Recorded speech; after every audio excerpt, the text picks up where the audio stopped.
evening.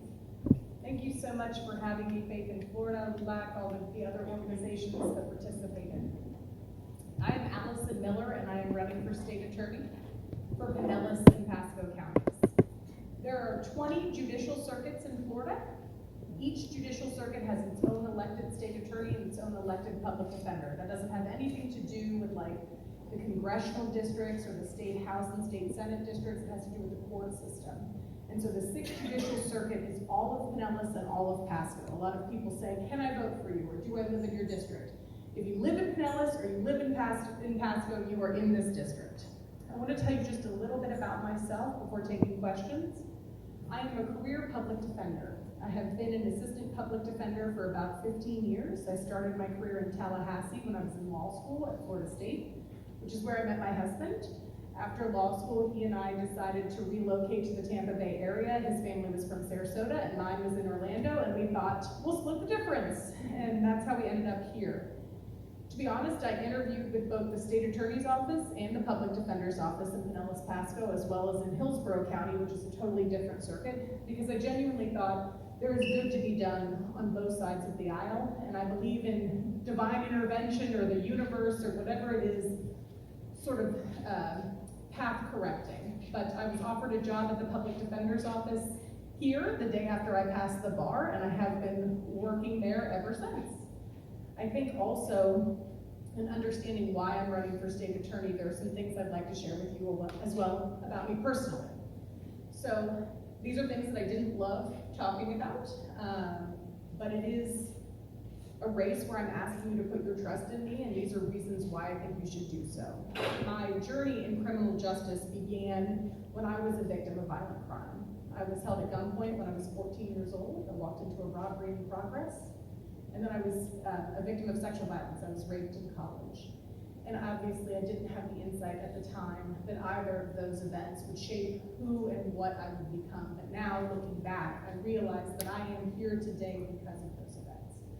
But beyond all of that, the thing that is most important to me, the job that I wear most proudly, is that of mom.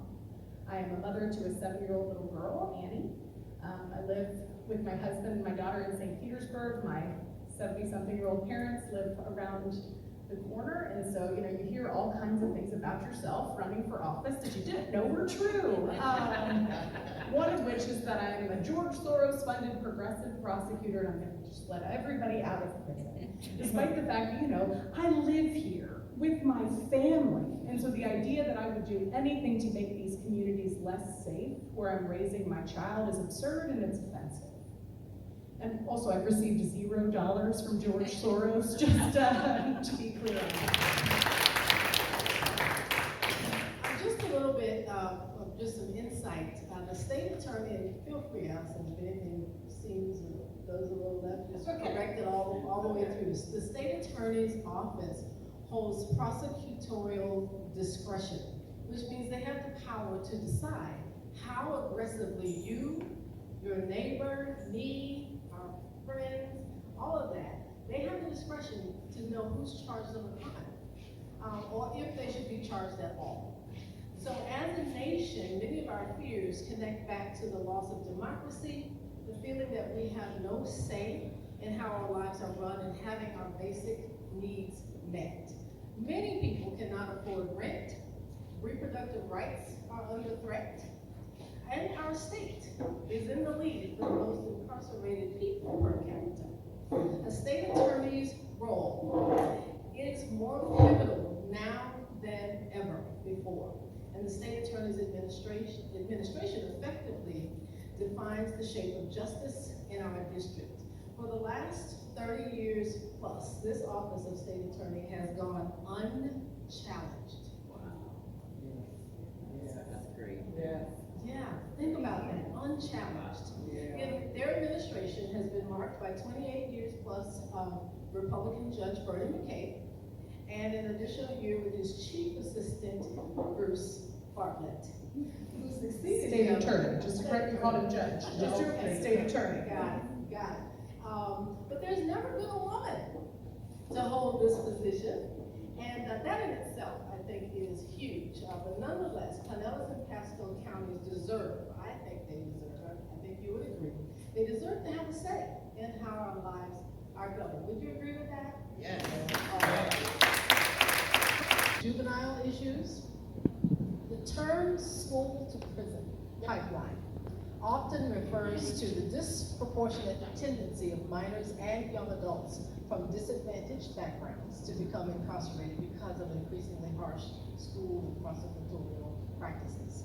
For example, even though approximately 17 to 18% of Pinellas County's residents are Black, 71% or more of Pinellas's incarcerated youth are Black. Furthermore, our counties, the 6th Judicial Circuit, incarcerates the most juveniles in Florida.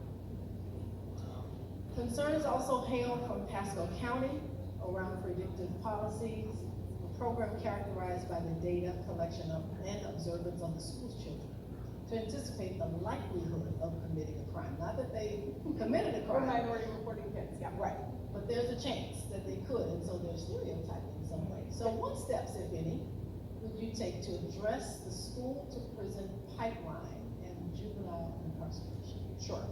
So juvenile justice is probably the main reason that I decided to run. And I want to repeat some of those statistics. And they're not my numbers, right? Because I get accused of being biased. So the Department of Juvenile Justice measures how many children we charge as adults. So the 6th Circuit is all of Pinellas and all of Pasco counties.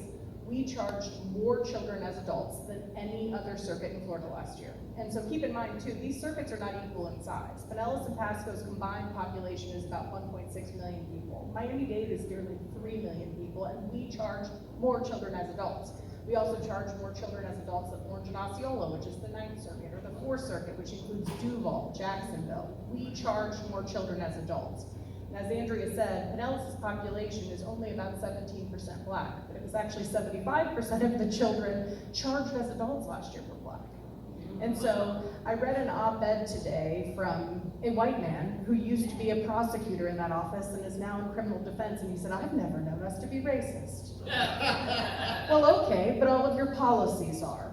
So, and that's where, if we can't handle prosecuting, this is gonna sound sort of an obvious statement, I'm not gonna violate the civil rights of the defendants that I prosecute.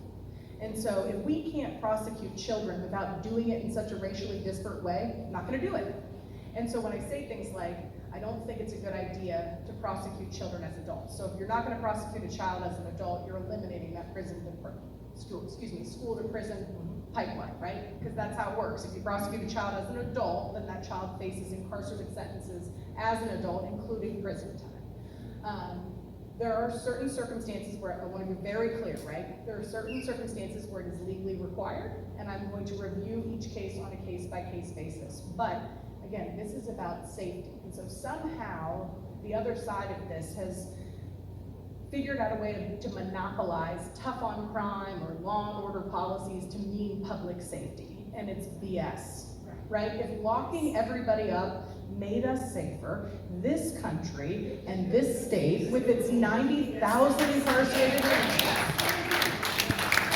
be the safest state in the world. We incarcerate more people than most countries do in Florida, right? And so that's what's so absurd, is that I'm perceived as this, soft on crime liberal, when I am the one that's trying to reform criminal justice in a way to keep our counties safer while dismantling the processes that have undermined racial justice. But so you charge it, some of these statistics that exist, you're like, I don't know why that need exists. But if you charge a child as an adult and that child is put in prison, almost all children sentenced as adults are ultimately released. That child becomes far more likely to reoffend by committing a crime of violence than if you had not put the child in prison. No duh, right? And so this isn't just about benefiting the child, which of course I think we bear a moral and ethical responsibility to rehabilitate children, but it's about the child, it's about the child's family, and it's about keeping these counties safe as a whole.